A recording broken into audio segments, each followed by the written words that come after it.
This is Gemma. Not too long ago, she was at peak physical fitness. Newish to LA, she spent her time working, loving her cat, Yara, and her partner too, I guess, and rediscovering herself in this new period of her life. This week, she talks all about the privilege and pitfalls of LA apartment hunting. Disclaimer, Gemma works at LA 28. The postings and opinions on her channel are her own and do not reflect the views of LA 28 and its affiliates and governing bodies.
Hello, I think this is the first time I'll be talking to the vlog today.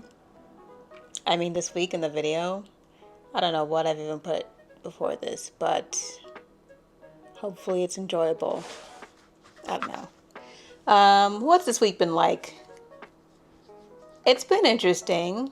So started Sunday, which is the start of the week in my eyes. Apartment hunting, as usual.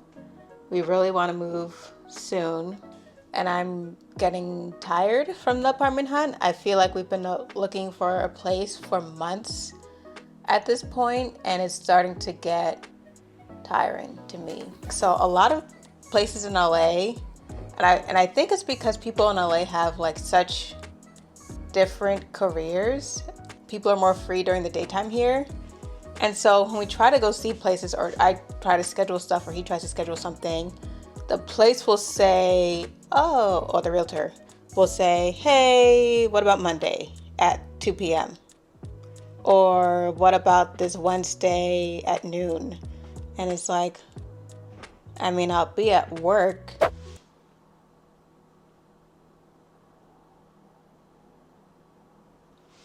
Thought I heard a noise. Yeah, I'll be at work during that time, working a 9 to 5. So I'm not sure. And so we try to stack them over the weekends on Saturday and Sunday and like late Fridays.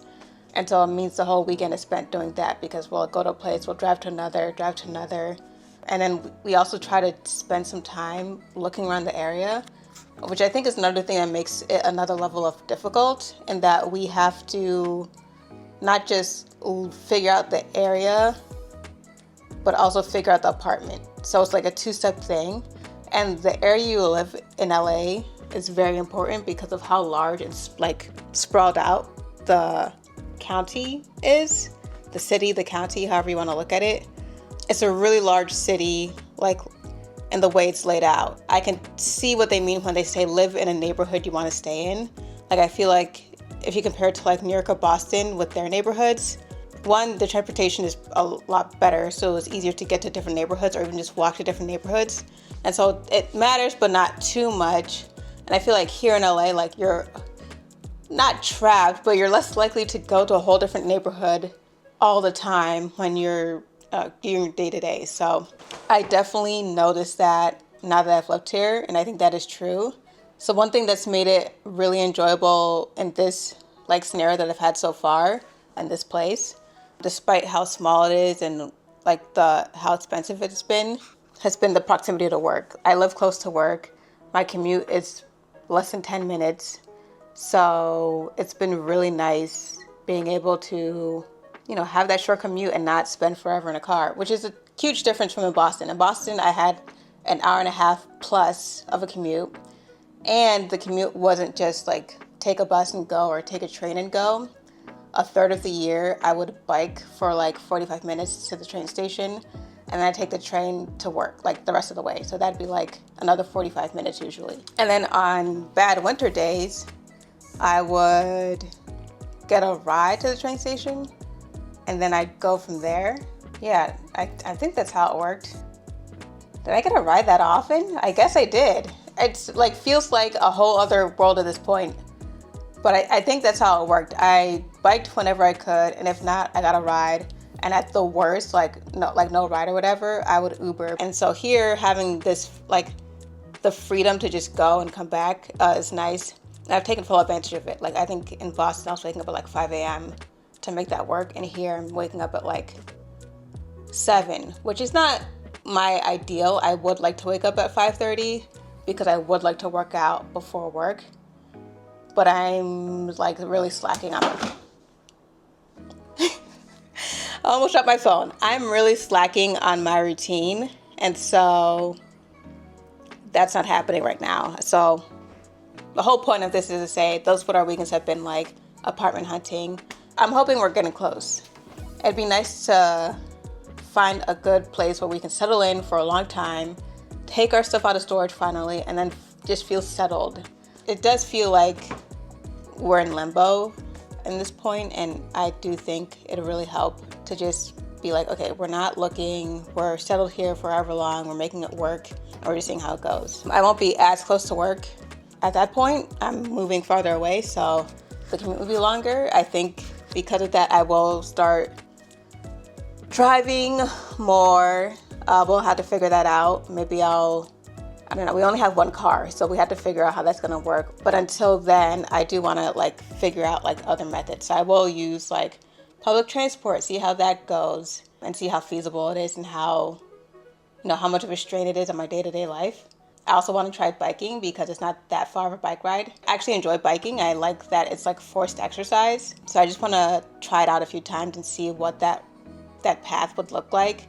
I'd say depending on what area of LA you're in and what the Google Maps tells you to go on for some roads. Some roads I'm just like, you're saying this is a bike path, but this is almost one of the busiest streets I've ever seen in my life, and I'm not taking that chance. And I feel bad, but those are the points where I like ride on the sidewalk because I'm too scared. But then some roads are like, oh, this is totally a bike road.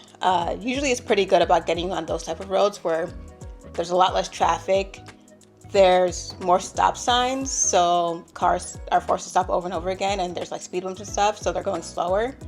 And they kind of force you through more like suburban-y type neighborhoods, so cars aren't really using it as through traffic ways. They're more parking and living there. So I want to see what that path is like and see what it's like back, because I think going there will be probably easy. Like there's a point where if you leave early enough, there's not going to be a ton of people out. But then coming back, there'll always be traffic or people out because it's, you're leaving after work. So I think that'll be the huge test. But I also think if I do it often enough, because I know myself, if I do it often enough, even if it's kind of shaky and weird the first few times, it'll get better later. How did I get on this topic?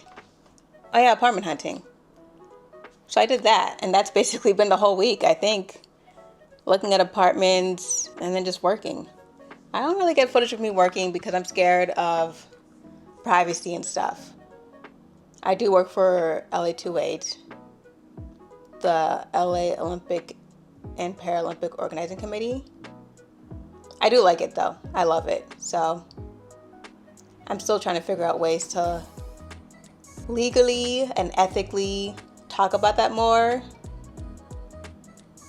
in a way that won't get me in trouble and still is engaging. Because I feel like it's one of the things I'd love to share more about, because it's the type of job and field that you don't really hear much about. Like, you see people doing it and you see them there, and oftentimes you kind of don't even really know what they're doing there, but you do think it's cool. And it's been interesting because when I talk to people at work and networking and all that stuff and talk about like their career trajectory, there's so many different ways to get here. Like in the company, working for the Olympics, working for the games in general, that you just don't know about. And I think a lot of jobs are like that, where you see someone doing a job and you really have to either ask them and hope you can kind of have the same trajectory, or you just get lucky. I'm not sure. Even I feel like the trajectory I took is very like difficult. Like, I got in by being an Olympian and through the fellowship, and then from there, that's how I was able to get the experience to be able to be hired full time, to have the job I have now. And so, like, when I'm going to tell someone, when they say, how did you get here? It's like, oh, become an Olympian first. That's cool and all, but there are other ways that are more accessible to everyone to be able to work here. So yeah, I was hungry now, so I'm gonna make her dinner and make myself dinner. Japanese curry tonight. What, Yawa? Yawa, you hungry?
So I am on my way to Damsot. Damsot? Damsot? Damsot? I have no idea how to say it, but It's a Korean hot pot rice place. Hot rice pot. Okay, obviously I barely know how to say anything about this place, but essentially it's like this place that makes these rice bowls with beef and protein of your choice. And there's like this whole set meal thing in Koreatown, and I think I've been following them since before they even opened. And then I didn't go at all to see them because there was lines and I didn't feel like waiting in lines, and I also don't really live close to Koreatown at all right now. Well, that's not true. I think if I took like a regular Uber, I would live like, I don't know, 20 minutes away, 30 minutes away, because I go on the highway. But I am spoiled by Waymo, and Waymo doesn't go on the highway yet, so it's gonna take an hour. That's interesting. I should have brought a book with me and thought about this a bit more. The day's been really, really chill. I had a slow morning, had a meeting canceled, and then I basically just worked on like some side projects. So essentially, now that we're moving again, because we need to move, we've been staying in the studio for a while now, and it's getting to be, I don't know, it's holding us back in that, one, all our stuff is still in storage, and we would like to eventually get all that stuff out. So it'll be nice to get a place, be able to unpack and feel like we're moved in actually. And also we wanted a place because we want to invite people over. Like, we only live in a studio and it barely fits both of us, my partner and I. And so finally getting a place with at least an extra bedroom would be super nice, because I'd like to be able to tell people, come to California. Like, people have asked, like, oh, when should I come visit? Like, my mom has asked a bunch of times, and I always tell her not yet, because I don't want to tell people come visit and then say, oh, by the way, rent an Airbnb or a hotel or something and pay like, LA prices for these things, instead of just being able to offer an extra bed or even my couch to offset that price point, because it is expensive.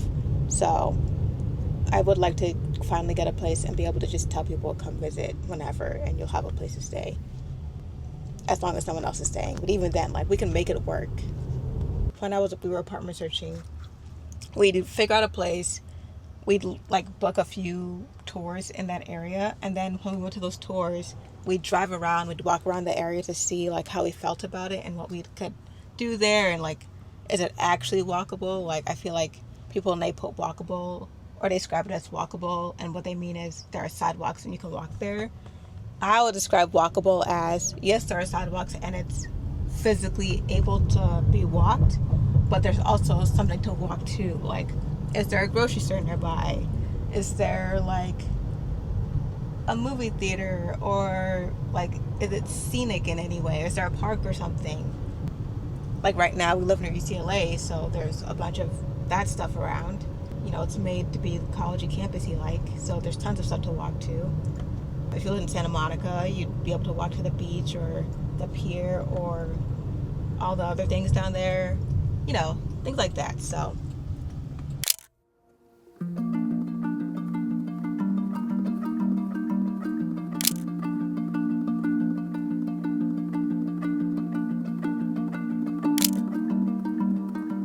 I think we're nearing the end of our search.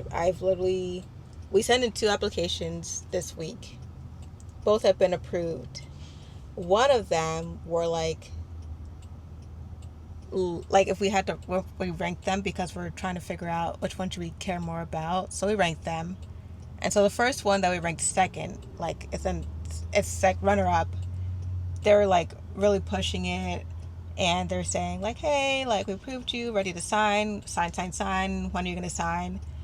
Keep in mind, it's only been a day really since that's all happened. So within the next day, they've like sent 2 emails, which is fair to them ish. I'll caveat by saying, like, we sent in our application like as quick as possible. Like, we toured it. My partner toured it first. I didn't see it. He toured it. He was like, that looks good enough. We sent an application. The next day, we had free time, so I said, hey, can I also tour it? So I went to go tour it. we've already put in an application. We haven't heard anything back at this point. Like, we haven't heard if it's been approved or not. And during that tour, the realtor said, because we asked about an update on that, and the realtor said, yeah, we'll let you know. Like, a few other people applied, so we'll see what they say. Like, she didn't give us any confidence, and we were like, okay. And my partner had already scheduled another place. And this other place I had already seen, but he hadn't seen, so I knew what to expect. And so we went there, and he actually did like it, and he liked the area a bit more. And so we put in an application for that, because we were like, okay, this could be a good backup. And it really, at that point, sounded like they were going to reject us. So we were like, okay, well, we'll just have a backup and just in case. And we had talked to that realtor, and she was super into us. She was like, I have another person seeing it, but because you have seen it first and got there first and talked to me first, I'm obviously going to give you priority. So let's say both people put in an application, you'd be up first, and you both got approved, I'd give it to you. And so we go through that, we talk to her, and then we put in the application. And then literally after we're finished applying, I sent in all our documents to her. As soon as we finished doing all that, the second place, the runner-up, comes back, the one that was like, hey, we got all these options. They're like, we're choosing you. We've chosen you now that you've found another option. They don't know that yet, but now that you found another option, we've chosen you, and we're putting priority on you despite whatever. Which is interesting, because I'm like, well, did the other people have like the worst application? My partner thinks they were just lying the whole time to try and, I don't even know what they would, like, why would they lie at that point? Like, I do think there must have been other applications, because at that point we'd already applied, showed a lot of interest. Like, we toured the place twice at that point. There's no reason to try and fiddle us along or anything. But he thinks they may have been lying, because like now they're like kind of pushing us to sign the lease. And it feels like, well, if you had other options, wouldn't you just say, hey, sign it by this date or we'll move on to someone else? Or maybe I just don't know real estate in that way. Anyway, now that we're really into the first place on our list, we're really kind of holding out. Like, the other realtor did get back to us by the end of the day yesterday, and she said, okay, we've been approved. And now we're really just waiting to get that lease. Like, once we get that lease and we can sign it, I think we'll feel comfortable telling the first place no. Again, this is still only like, it hasn't even been 48 hours since we applied to the first place. So it's not like we're in, like, I'm sure she's in a huge rush because she got other applications, but we're not in a huge rush. I don't know. That's the predicament we're in. We're essentially like waiting, and it kind of makes me anxious at this point because I hate making other people wait. But I don't know. I also don't feel that bad, because why did she say it like that? Like, why did she make it seem like, oh, well, maybe or maybe not? Like, why did you give us any assurance? Like, if she had been more sure, I don't think we would have even applied to the second place. And this wouldn't have happened at all. We would have just signed with the first place. So yeah, that's where we're at. Hopefully by end of day, my partner seems confident by end of day we'll get the lease. And then we can just close the chapter on both these things and be done and move on. And that'd be really nice. I would really just like to say I have a place. I hate moving. I've moved so many times in my lives, that at this point it's like, I mean, I can do it well, but I just hate it so much. That's the update, essentially. I was going to do a whole apartment video, and I don't think I will. I'm too tired and lazy and don't care enough. But if anyone cares to ask questions about hunting and stuff, then I will. Okay. There's a good chunk of talking, and hopefully there's something in here that I can edit down. I'll see you at lunch.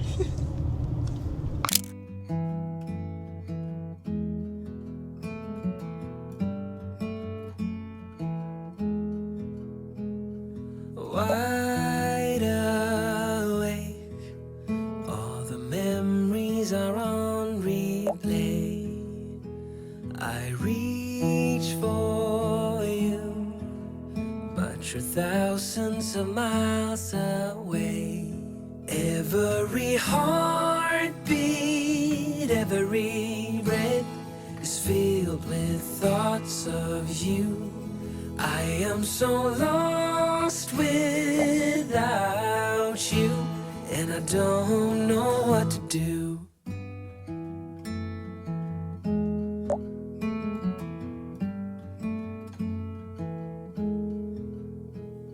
Sleepless nights, filled with all the things I didn't say, that I will make it okay. Turn back time, never let you slip away. Every heart